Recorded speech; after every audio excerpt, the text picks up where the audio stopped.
नमस्कार साथियों, मैं नेहा शर्मा कुंजल क्लासेज में आपका हार्दिक स्वागत और हार्दिक अभिनंदन करती हूँ। उठो जागो तब तक मत रुको जब तक अपने लक्ष्य की प्राप्ति ना हो जाए। उठो जागो तब तक मत रुको जब तक अपने लक्ष्य की प्राप्ति ना हो जाए। ये मोटिवेशनल लाइन पढ़ने से पहले आपके दिमाग में ज़रूर आ जानी चाहिए। आज हम बात कर रहे हैं वैदिक सभ्यता की। 2 क्लासें हो चुकी हैं, आज ये तीसरी क्लास है, तो आज कंप्लीट हो जाएगा आपकी वैदिक सभ्यता।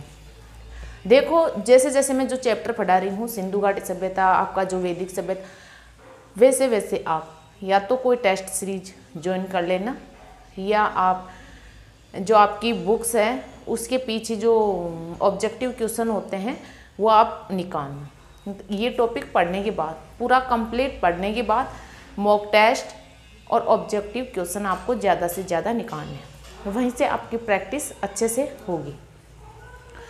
तो वैदिक सभ्यता के बारे में हम ऋग्वेद तक हम पढ़ चुके थे। अब हम यजुर्वेद और जो शेष वेद बचे हुए हैं उनकी चर्चा हम इस क्लास में करेंगे। तो यजुर्वेद, क्योंकि यजुर्वेद का ज्ञान वेद व्यास जी ने वैशंपायन को दिया था। वेद व्यास ने वैशंपायन को दिया था। इसके 4 भाग होते, 6 शाखाएं मिलती है। सबसे पहले हम 6 शाखाओं की बात करें तो इसकी 6 शाखाएं वर्तमान में उपलब्ध होती है। 6 शाखाएं। अब इसके जो भाग है वो 2 भाग है। भाग 2, शाखाएं 2 है, 6 शाखाएं वर्तमान में उपलब्ध है। शाखाएं और भी थी लेकिन उनकी अभी तक कोई जानकारी नहीं मिली है, लेकिन 6 शाखाओं की जानकारी वर्तमान में मिली है। अब भाग की बात करें तो 2 भाग यजुर्वेद में मिलते हैं, एक तो कृष्ण यजुर्वेद और एक शुक्ल यजुर्वेद।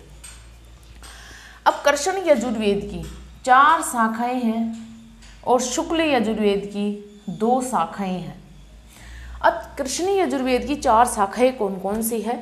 वो आपकी तैत्तिरीय, काठक, मैत्रायणी और आपकी कपिष्ठल, ये 4 शाखाएं कृष्ण यजुर्वेद की है। और शुक्ल यजुर्वेद की 2 शाखाएं मिलती हैं। तो कौन कौन सी है? वो आपकी माद्यानंदिन और काणव। इसको वाजसनेयी संहिता भी बोलते हैं। शाखा का दूसरा नाम माद्यानंदिन, शाखा का दूसरा नाम वाजसनेयी भी है। अब यजुर्वेद, ये यानी यजुर्वेद और ये यानी यज्ञ विधान, यानी जो ये वेद है ये यज्ञ विधान से संबंधित है। इसमें यज्ञ विधान की चर्चा की जाती है, उनसे संबंधित वार्तालाप इसी वेद में किया जाता है। और यह यज्ञ से संबंधित है और ये चंपू शैली में है। चंपू शैली क्या होती है? चंपू शैली होती है जिसमें गद्य और पद्य दोनों का मिश्रण होता है, उसे चंपू शैली कहते हैं। और इसमें कुल मंत्रों की बात करें तो 1990 मंत्र है। टोटल 1990 मंत्र है। ये आपका यजुर्वेद कंप्लीट हो गया है।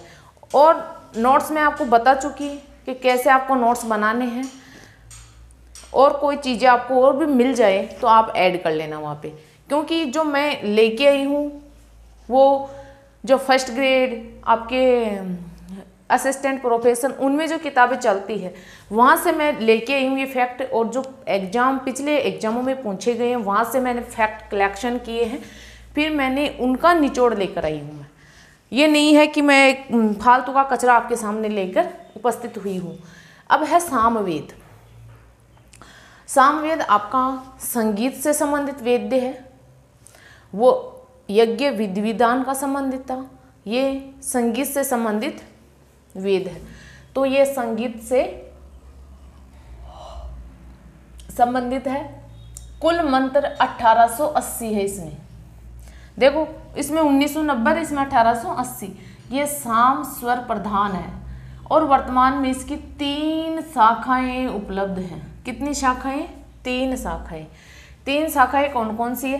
कोथुमीय, राणायनीय और जैमिनीय। 3 शाखाएं इसकी मिलती है। अब इसमें 1800 जो कोथुमीय शाखा, इसमें 1875 मंत्र है और इसमें 6 साम विकार है। कितने? 6 साम विकार है। फिर है अथर्व वेद। अथर्ववेद का मतलब होता है अग्नि को उद्बोधन करने वाला पुरोहित। अग्नि को उद्बोधन करने वाला पुरोहित। और इसकी जो ऋषि है वो है अथर्वागिरस। इसके ऋषि यह लिख देती हूँ मैं, ऋषि अथर्वागिरस इसके ऋषि है, अथर्वागिरस इसके ऋषि। अब पतंजलि ने इसकी 9 शाखाएं बताई है। सब अलग अलग विद्वानों ने अलग अलग शाखाएं बताई है।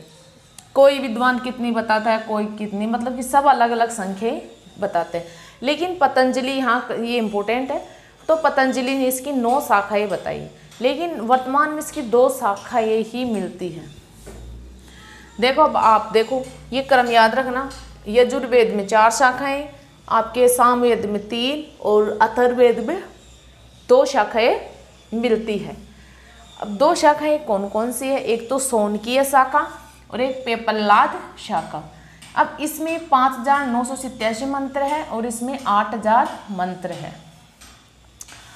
इसमें अथर्ववेद में देखो जादू टोना, मंत्र तंत्र, शल्य क्रिया, औषध विज्ञान, इनका उल्लेख मिलता है। और इस जो अथर्ववेद के जो अन्य नाम है वो है पुरोहित वेद, ब्रह्मा वेद, श्रेष्ठ वेद और ब्राह्मण वेद। और ऋषि अथर्वागिरस है, मैं आपको बता चुकी। तो आपके 4 वेद कंप्लीट हो चुके हैं। अब ज़्यादा नहीं बचा है। एक तो 16 संस्कार बताने हैं आपको, और कोई शेष जो बचा है वो आपको अगले स्लाइड में मिलेगा।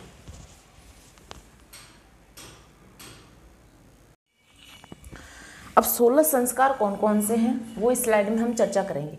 देखो, 16 संस्कारों का नाम आपको याद होना चाहिए और इनकी थोड़ी बहुत डिटेल भी आपको आनी चाहिए कि ये गर्भाधान संस्कार किससे संबंधित है और ये किससे संबंधित है। तो देखो, सबसे पहले हैं गर्भाधान। तो इसमें पुरुष द्वारा स्त्री में शुक्र संपादन करके गर्भधारण किया जाता है, तो इसे गर्भाधान संस्कार कहते हैं। फिर दूसरा है पुंसवन। इसमें गर्भधारण के बाद पुत्र प्राप्ति हेतु ये संस्कार किया जाता है कि पुत्र प्राप्त हो। फिर है सीमंतोन्नयन। इसमें गर्भवती स्त्री के केशों में पति मांग निकालता है, और ये आपका जो सीमंतोन्नयन संस्कार है वो 4वें माह में या 5वें में, 6ठे में या फिर 8वें माह में किया जाता है। जो वर्तमान में 8वां पूजन होता है वो इस संस्कार से संबंधित ही होता है। इसमें पति गर्भवती स्त्री के केशों में मांग निकालता है। फिर है जातकर्म, यानी नाभि वर्धन से पूर्व बालक को हिरण्य मधु घी का पान करवाया जाता है। और फिर है नामकरण संस्कार, यानी नामकरण संस्कार ये जन्म होने के बाद जन्म के 10वें या 12वें दिन संपादन किया जाता है। फिर है निष्क्रमण। निष्क्रमण संपादन संस्कार, ये नवजात शिशु का पहली बार घर से निकालना, यानी घर से कहीं ले जाना, जैसे अपनी नानी के ले जाना, बुआ के ले जाना, यानी पहली बार घर से निकालते हैं। तो ये 4थे माह में संपन्न होता है। फिर है अन्नप्राशन। अन्नप्राशन संस्कार में इसमें बालक को पहली बार अन्न खिलाया जाता है। और फिर है चूड़ाक्रम संस्कार। चूड़ाक्रम संस्कार क्या होता है? इसमें सिर की समस्त बालों को काटकर सिर पर केवल शिखा मात्र ही छोड़ते हैं, ये चूड़ाक्रम संस्कार होता है। फिर है कर्णवेद, यानी कानों को छेदते हैं, इससे रोगों से बचाव होता है। जो कर्णवेद संस्कार होता है इसका मुख्य उद्देश्य रोगों से बचाव करना है। फिर है विद्यारंभ। इसमें बालक को अक्षर सिखाया जाता है, यानी क ख घ स्वर व्यंजन ये चीज़ें इस संस्कार में सिखाई जाती हैं।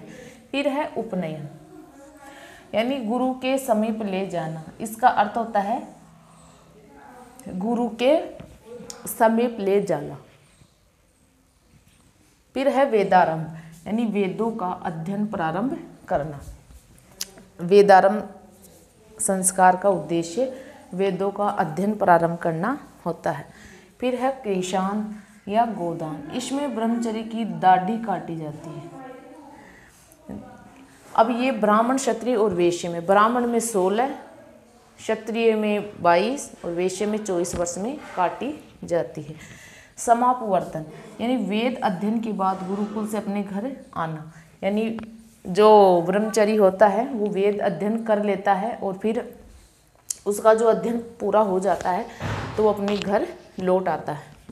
फिर है विवाह है, इसमें ब्रह्मचर्य का विवाह संपन्न किया जाता है। और फिर है अंत्येष्टि, अंत्येष्टि अंत्येष्टि मैंने अंत्येष्टि संस्कार मैंने यहाँ लिखा है इसको, ये मरणोपरांत किया जाने वाला संस्कार होता है। राम राम सत्य हो जाती है इंसान की, तो ये संस्कार आपका संपन्न किया जाता है।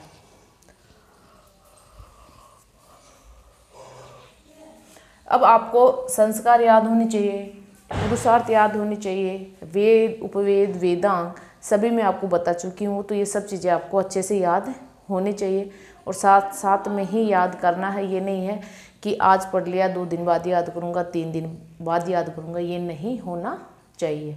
तो अच्छे से नोट्स बना लीजिए और अब मिलते हैं अगली क्लास में। जय हिंद, जय भारत।